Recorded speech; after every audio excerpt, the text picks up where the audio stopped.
e para finalizar, já falei bastante, Imagina, mas... eu acho que existe um fato também, um fenômeno, que no Brasil a gente sempre falava do eu sou católico, mas não praticante, né? O cara diz assim, eu não vou na missa, sou católico, mas não praticante. Praticamente não existe evangélico não praticante. O evangélico, ele é militante, engajado, proselitista. Por exemplo, a última estatística que eu vi, tem 7 templos evangélicos para cada templo católico no Brasil. 7. Então, a presença evangélica tem capilaridade no país inteiro. E essa é uma força que não se pode desconsiderar, em hipótese alguma, né?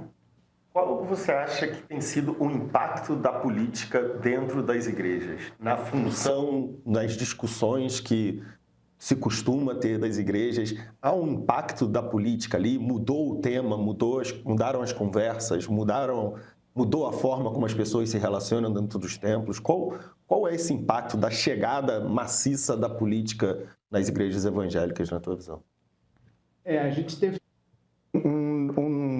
uma evolução da relação da igreja evangélica com a política, Magno. Num primeiro momento, o protestantismo no Brasil ele foi perseguido pelo catolicismo quando ele chegou. Então, ele foi um movimento de resistência com o apoio de alguns setores mais modernos da sociedade que abraçaram o protestantismo. Por exemplo, a maçonaria. A maçonaria foi muito importante na chegada do protestantismo no Brasil, que foi o abrigo onde os protestantes encontraram algum espaço de sobrevivência, mas ali era um movimento de resistência.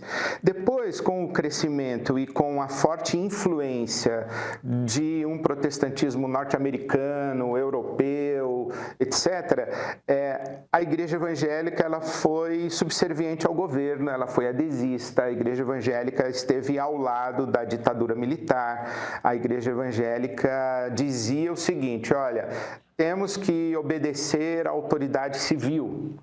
Então, se o presidente é o fulano de tal, nós devemos lealdade a ele, independentemente de quem ele seja, porque está na Bíblia que Deus colocou ele lá.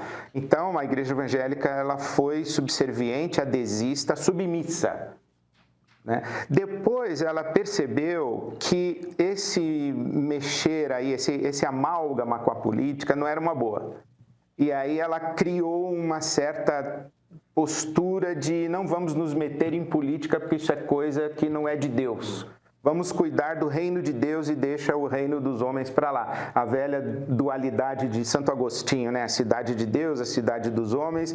A política é coisa do mundo. Vamos cuidar do reino de Deus. Aí depois, mais recentemente, começou o papo de irmão vota em irmão.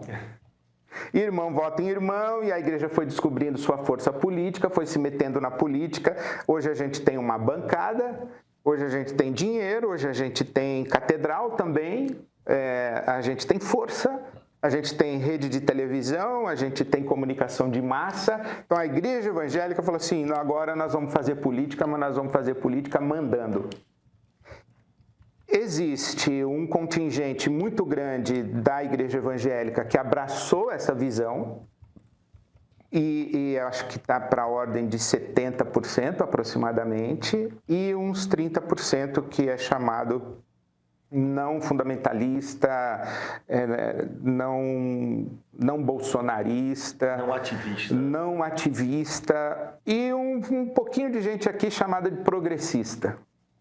Mas a política na igreja evangélica foi um fenômeno novo, assustador,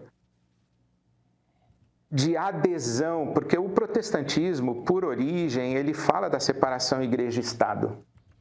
E aí a gente toma um susto em 2018 que a igreja quer ser o Estado. A igreja, ela não é mais subserviente ao Estado, agora ela quer que o Estado seja subserviente a ela. E isso é absolutamente estranho à história e à tradição do protestantismo. Isso dividiu igrejas, isso causou danos significativos na formação teológica pastoral. Professores foram demitidos de seminários, pastores foram desligados e exonerados das suas funções nas igrejas por força política. Houve o tal chamado cancelamento das figuras identificadas como progressistas ou não bolsonaristas. E aí o que a Luísa falou no começo, né? Que eu vejo isso nas minhas redes sociais, que eu sou herege, que eu sou filho do diabo, que eu sou servo de Satanás. Por quê? Porque eu sou de esquerda. Então por ser de esquerda ou por ter ocupar o campo da esquerda, que eu diria, eu sou muito mais não bolsonarista do que esquerda mesmo. Meus amigos são muito de esquerda. Eles dizem que eu não sou de esquerda, inclusive. Mas o senso comum diz, o Ed é de esquerda, então ele é gaysista, ele é abortista, ele é quase que vamos chamar de maconheiro, porque, não, eu estou defendendo pautas da sociedade civil. Mas isso dividiu a igreja e a chamada polarização está presente no mundo religioso evangélico com todas as forças. Dividiu famílias. Eu acompanhei divórcio por questão política. Divórcio, porque a mulher votou num e o marido votou no outro, e divórcio. Não consigo entender isso. Mas aconteceu. E por que tem divórcio e divisão de igreja e de família? Voltando, porque não é uma discussão política. É uma discussão civilizatória. Se você vota no fulano, você é do diabo. Eu não posso pactuar com quem é do diabo. Eu sou de Deus. Eu sou da luz, você é das trevas. Então, como é que nós vamos continuar junto? Então, essa é a lógica. Por trás do debate político, democrático, republicano, etc., tem uma lógica religiosa medieval. No 7 de setembro, em que Michele Bolsonaro discursou, ela disse isso categoricamente: nós vamos libertar o Brasil das trevas. Nós estamos não num pleito eleitoral, nós estamos numa batalha espiritual. Esse é o discurso. Então, esse discurso, na minha ótica, ele é do século XVI. E a gente está perdendo a noção das conquistas da modernidade para uma sociedade plural e etc. Deixa eu trazer o Pedro e a Luísa para a conversa também, que eu sei que eles estão lá também ansiosos a participar. Pois é, eu queria trazer uma pergunta para falar a respeito desse recrudescimento que o pastor destacou na primeira resposta.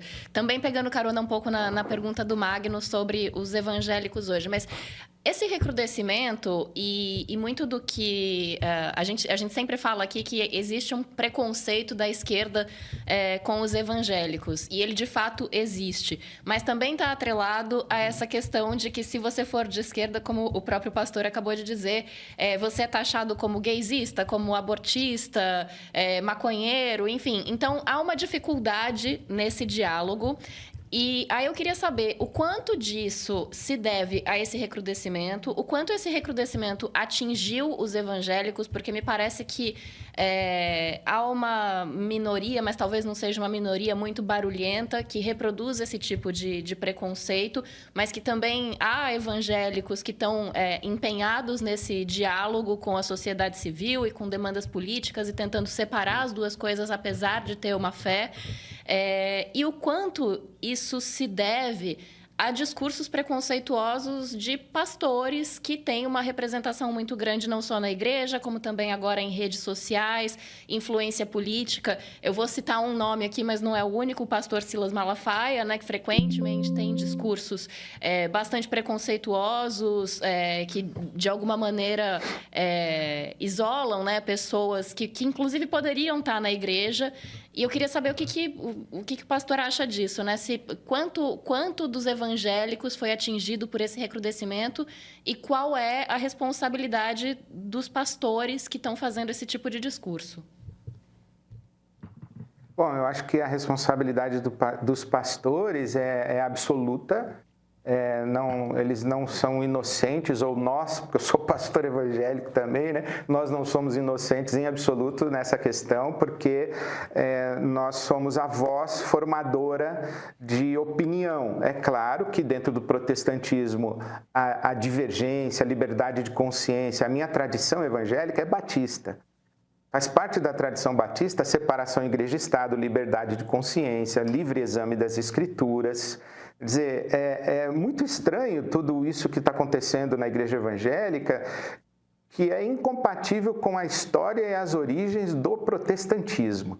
Então, existe sim uma responsabilidade dos pastores e das comunidades formadas, e existe, Luísa, na minha opinião, falta de letramento, desonestidade intelectual e amor ao poder, não se pode negar. Porque quando fala assim, olha, se você é de esquerda, você é do diabo, do que eles estão falando? Eles estão presos ainda numa lógica da Guerra Fria, dos países ou dos estados totalitários comunistas que perseguiam o cristianismo. Ainda hoje acontece isso, né? Mas a perseguição dos estados comunistas e socialistas que são ateístas e que perseguiram o cristianismo, eu tenho lido, das minhas referências teóricas ultimamente, tem sido Tomás Halik, que é um pároco, um católico da República Tcheca, e ele diz assim que tinha no quarto dele a foto de Ronald Reagan, que a Margaret Thatcher era uma heroína dele. Eu falei assim, não, como pode isso? Mas ele está atrás da cortina de ferro, ele está sofrendo perseguição de uma sociedade ateísta, materialista, comunista.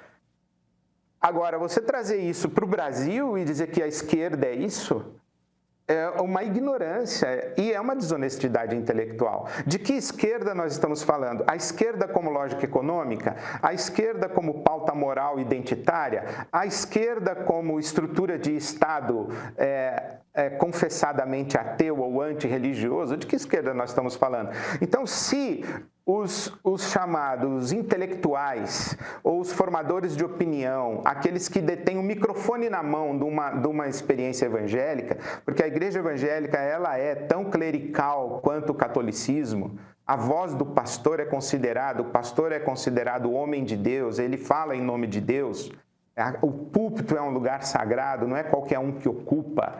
Então, é claro que se essas figuras, tanto masculinas quanto femininas, porque tem muitas pastoras evangélicas de direita e de extrema direita, se essas figuras não têm honestidade intelectual, formação política, é claro que a comunidade vai refletir o pensamento que recebe lá de cima.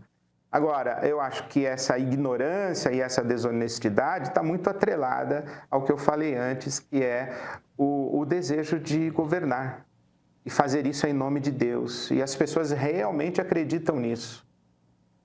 Elas não querem só poder político, elas querem dizer, olha, o Brasil está essa bagunça porque vocês abandonaram Deus.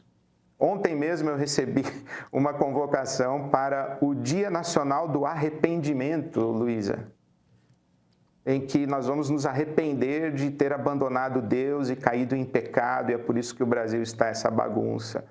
Então, essa mentalidade religiosa diz, olha, quando vocês se converterem a Deus, claro, dentro da nossa igreja, o Brasil vai ser melhor, não é só um debate político, é um debate civilizacional. A história foi feita. Em 11 de setembro de 2025, o Supremo Tribunal Federal condenou Jair Bolsonaro a 27 anos de prisão em regime fechado pela tentativa de golpe de Estado. Com isso, nosso documentário O Julgamento do Século ganhou um epílogo. Com depoimentos de autoridades civis e militares, juristas e políticos, o filme reconstrói o quebra-cabeças até a condenação de Bolsonaro e seus aliados. Com a apresentação de Flávia Tavares, roteiro de Sérgio Rodrigues e direção de Ricardo Rangel, essa é uma das maiores e, olha, melhores produções do meio.